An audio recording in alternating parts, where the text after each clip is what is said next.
Hello, my dear friends. Welcome back to your English class. I'm Jasmine. I hope you all are fine and safe and had a good start to your new phase of learning. In the previous module, we were discussing the story, The Portrait of a Lady, written by Kushwant Singh.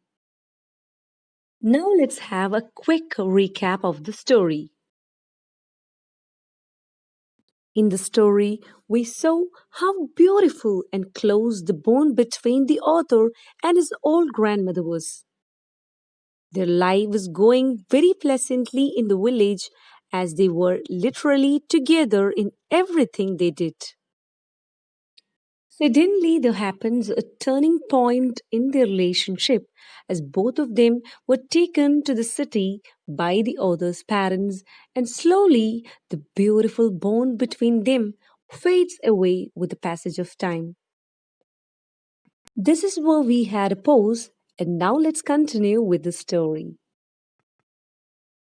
When you read further, you can see as the author went to the university, he was given a separate room for him. Here, the common link of their friendship they had when they shared the same room was changed, and thus his friendship with his grandmother came to an end. Afterwards, she became more private and spent her whole day spinning the wheel. From sunrise to sunset, she would sit and silently recite her prayers. In the afternoon, she used to feed sparrows in the veranda. Breaking the bread into small, tiny pieces, she would feed hundreds of birds that visited her every day. The birds would gather around her. Some sat near her, some on her legs, some on her shoulders, and a few on her head. She never shooed them away, but always smiled and enjoyed their presence over there. For her, that half an hour which she spent with the sparrows was the happiest of the whole day. In the next section of the story, you can see when the author decided to go abroad for his higher studies, he felt it would be the last time he would see his grandmother as he would be away for 5 long years. As his family accompanied him to the station to bid farewell to him, she was there and was not showing any emotion. Instead, she was deeply indulged in prayers, busy telling the beads of her rosary. As the author was about to leave, she held him tightly and kissed on his forehead. He thought it would be the last physical contact with her, as she was very old then, and the chance of another meeting with her was very less.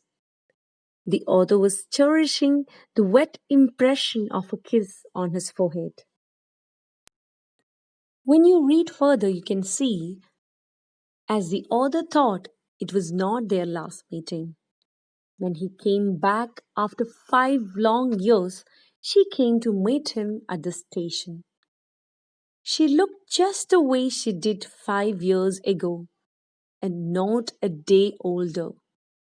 She held him again in her arms and was still reciting her prayers and was not talking much to him. When they reached home, the author noticed that even on the first day of his arrival, the happiest hour for the grandmother was the time which she spent with the sparrows. In this section, as you read further, you can see as it approached evening, there was a sudden change in her. She didn't follow her regular routine of praying, and instead she gathered a few women from the neighborhood, got an old drum, and started singing with them about the homecoming of warriors. She thumped the ruined part of the drum and sang along with them for many hours. The whole family was concerned about her health, and persuaded her to stop as she might get ill due to exhaustion. Towards the end of that section, the author says that it is the only instance he knew which she didn't pray at all. Now let's wait and see what happens next in the upcoming module. I hope the session was helpful. Thank you.